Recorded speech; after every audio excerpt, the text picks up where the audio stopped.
Olá, meu aluno querido aqui do canal Filosofia Sem Mistérios. Aqui quem vos fala é o professor Pablo Jamil, que espero que você esteja bem e esteja preparado para mais uma aulinha de filosofia, tentando aí tirar aquele véu que dificulta a vida da pessoa que quer aprender filosofia. No vídeo de hoje, eu já vou antecipar aqui, eu vou praticamente cometer um crime. Por quê? Porque o vídeo de hoje é para falar sobre Hegel. Hegel é um dos filósofos mais importantes da história e talvez um dos filósofos mais complexos e mais densos, tá? Existem algumas histórias que eu vou contar para vocês aqui sobre o Hegel que vocês vão entender.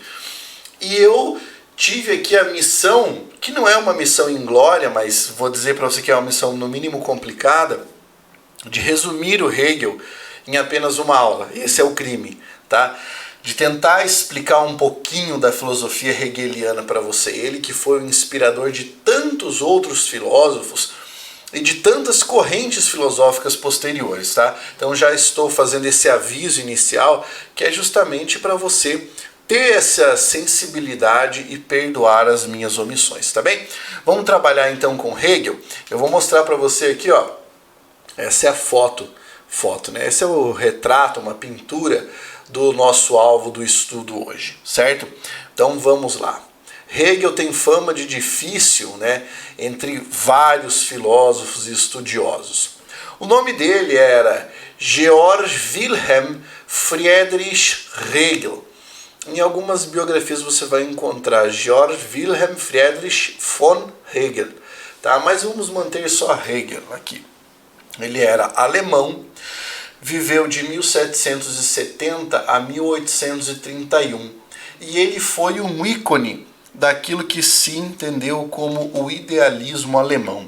Então nós temos aqui uma série de debates filosóficos entre os próprios filósofos, fundamentalmente entre os filósofos alemães, que discutia a filosofia como possibilidade de conhecimento e a possibilidade de conhecimento em si, o conhecimento racional das coisas, né? Até mesmo nessa discussão você pode colocar o Kant, né? O Kant está nessa esteira. Ele não é necessariamente um idealista, mas havia essa querela de ideias, né, entre o kantismo e o hegelianismo. Porque o Hegel considerava que tudo aquilo que é real é racional, e aquilo que é racional é real. Então era a possibilidade de se conceber idealmente os conceitos, conceber idealmente as coisas. Enquanto para alguns filósofos nós tínhamos apenas a percepção das coisas do mundo, das entidades do mundo, ainda que fossem entidades físicas, né? Para o Hegel, você tem essa percepção absoluta por meio da fenomenologia, da experiência individual com a coisa. E essa fenomenologia foi basicamente uma das fundações da filosofia hegeliana. Tanto é que depois nós teremos uma corrente filosófica conhecida como fenomenologia, que vai partir de algumas dessas discussões. Então ele foi um dos grandes filósofos do idealismo alemão. Eu poderia citar aí também Schiller, poderia citar Fichte, que são filósofos importantes dessa época, mas nenhum deles chegou a ombrear com o Hegel. Ele tem uma crítica ao iluminismo muito forte, principalmente sobre a posição que o iluminismo tem em relação ao Estado, e isso nós veremos ao longo da nossa pequena aula. A obra mais importante do Hegel é a Fenomenologia do Espírito. Tá? Ele também escreveu Elementos da Filosofia do Direito e escreveu um tratado de estética, mas gigante, cara, gigante, e assim as pessoas consideram o tratado de estética do Hegel extremamente complexo. O Hegel não era um filósofo que facilitava a vida. porque ele próprio considerava que o rigor conceitual, o rigor linguístico, o rigor de pensamento eram elementos fundamentais para você compreender e abarcar os fenômenos mundanos, né, os fenômenos do mundo. O livro Fenomenologia do Espírito foi publicado em alemão. E aí os leitores do Hegel e os críticos, evidentemente, foram ler a obra e consideraram a obra tão densa e tão difícil que aguardaram a tradução da Fenomenologia do Espírito em francês para que eles, leitores alemães, pudessem tentar ler o livro em francês para ver se eles conseguiam entender o que é que o Hegel estava explicando ali. Tamanha é a densidade desse filósofo. Ele trabalha muito com a noção de filosofia da história, o que é fundamental para o surgimento de alguns conceitos que serão trabalhados por outros filósofos posteriormente, tá? E também falou da religião. Vamos lá, algumas características do pensamento hegeliano. Ele é o filósofo da totalidade, do conhecimento em sua totalidade, porque ele acredita na possibilidade de conhecimento total. Por isso ele é um idealista, o conhecimento ideal. É possível ter um saber absoluto sobre as entidades. E um dos conceitos mais importantes que se tem a respeito do Hegel, e que é bastante vulgarizado, é o conceito de dialética. Certo? Pensando nessa noção vulgar de dialética, nós temos o seguinte: a ideia de uma tese que contém em si a sua antítese, o seu contrário. E dessa carga oposta entre tese e antítese, nós temos aquilo que se chama de síntese. E isso vai aparecer em diversos aspectos da obra hegeliana. Quando nós falamos na dialética, significa dizer em que você tem um estado das coisas que pressupõe o seu contrário. E que é no movimento dialético em que nós temos a evolução da história, a evolução da economia, a evolução da filosofia. Sempre numa questão de uma relação de opostos. Essa relação pode ser ora mais evidente, ora menos evidente, ora mais conflitiva, ora menos conflitiva. Mas no princípio dialético ela sempre existe. Ela sempre existe. E isso vai ser empregado por alguns estudiosos do Hegel para falar, por exemplo, sobre a noção de Estado. Né? Que o Estado seria uma síntese no processo dialético entre as classes, né, envolvidas nesse processo. Mas é claro que o conceito de classe vai ser muito mais bem trabalhado pelos filósofos posteriores. Todo pensamento hegeliano possui uma forte carga histórica e a análise da Constituição estatal que o Hegel faz é oposta à análise da Constituição estatal que os iluministas fazem.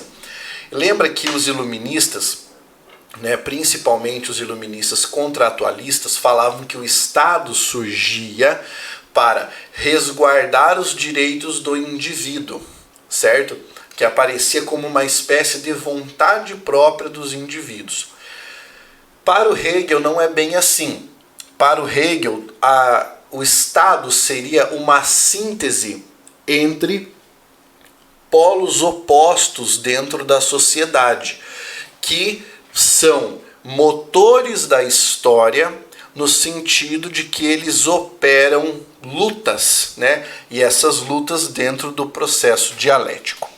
O Hegel teve uma influência muito grande na corrente do pragmatismo, no marxismo, e quando eu falo para você influência no marxismo, não é para você pensar exclusivamente em Marx, porque sim, tanto Marx quanto Engels tiveram uma forte influência hegeliana. Se você pegar a obra do Marx e a obra do Engels, você terá referências diretas ao pensamento hegeliano. Tanto é que o Engels fez parte de uma juventude hegeliana envolvida com a política, tá? Então houve uma influência muito grande no pensamento do Marx. Inclusive, quando nós pensamos na ideia de luta de classes e dialética de luta de classes, isso tem tudo a ver com os princípios dialéticos hegelianos, tá? Tem tudo a ver com aquilo. E ele também foi um grande influenciador da escola de Frankfurt, que daí se deu muito depois, né? Nós temos que pensar que a própria escola de Frankfurt é um conjunto de autores e professores que discutem a falência de alguns pressupostos do próprio marxismo, tá? Eu mostrei aqui para você nesse slide a relação entre tese e antítese gerando uma síntese, tá? E a crítica ao contratualismo que ele faz basicamente é a seguinte: uma oposição entre a ficção do indivíduo e a coletividade, certo? Segundo Hegel, a existência do homem é anterior à comunidade. Ele resgata nesse sentido um pensamento aristotélico, né? Que o homem é um ser social, né? um ser político. O povo precedente em relação ao indivíduo. Então, o que é que nós tínhamos? Veja só, nós tínhamos a noção de que o indivíduo vem antes da sociedade. E aqui nós temos uma visão de que o povo vem antes do indivíduo. É esse deslocamento que se opera na crítica que se realiza. Por quê? Porque se você considera que o indivíduo vem antes da coletividade, a ficção do indivíduo antes da sociedade, você considera que a sociedade é uma criação do indivíduo. E se você considera que o povo vem antes, né, você vai entender que o homem está imiscuído na sociedade como parte integrante dela e não como uma ficção separada, né, sem que seja possível considerar esse homem como uma ficção. Existe um ponto da filosofia hegeliana muito interessante que tem a ver com as três formas do espírito. E quando eu falo espírito, nós estamos falando do espírito do conhecimento, não necessariamente da alma, tá? Não vá pensar em alma aqui. Para Hegel, o espírito humano, a engenhosidade humana, a consciência humana, a racionalidade humana, vai se manifestar de três formas. A primeira é o espírito subjetivo, que se refere à alma, à consciência e à razão. Compete à subjetividade do indivíduo, tá? Quando nós falamos disso, nós não estamos falando de uma coisa necessariamente imaterial para a filosofia. Essa é uma nomenclatura que se dava para as questões da mente. Então, o espírito subjetivo vamos associar à mente. O espírito objetivo estaria associado ao direito, à moralidade e ao costume, o que seriam alguns dos pilares da vida em sociedade. O direito para regular as ações, a moralidade para regular as instâncias menores e os costumes que designariam aquilo que competiria às pequenas sociedades, né? Muito vinculado à moralidade. E o espírito absoluto, que é um estágio de desenvolvimento do espírito humano, refere-se à arte, à religião e à filosofia. Certo? Então, nisso, você tem uma síntese entre o espírito subjetivo e o espírito objetivo.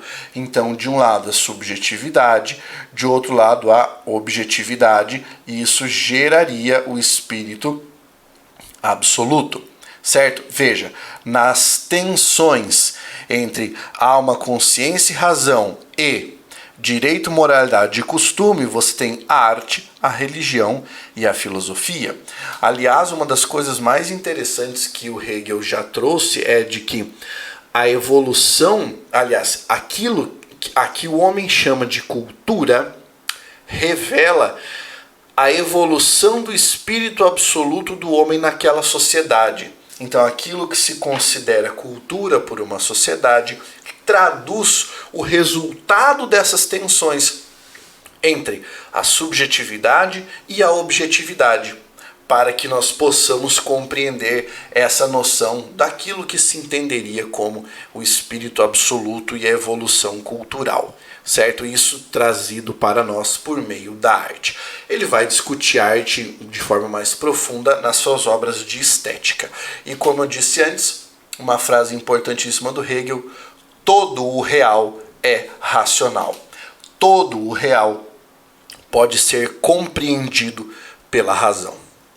Gostou dessa explicação? Então deixe o seu comentário aí, faça sua inscrição no canal de filosofia, lembrando que as aulas aqui são gratuitas. Essa é uma forma de levar o conhecimento adiante. Ajude-me a levar esse conhecimento adiante. Como é que você pode me ajudar? Fazendo a inscrição no canal, deixando um like, deixando um comentário.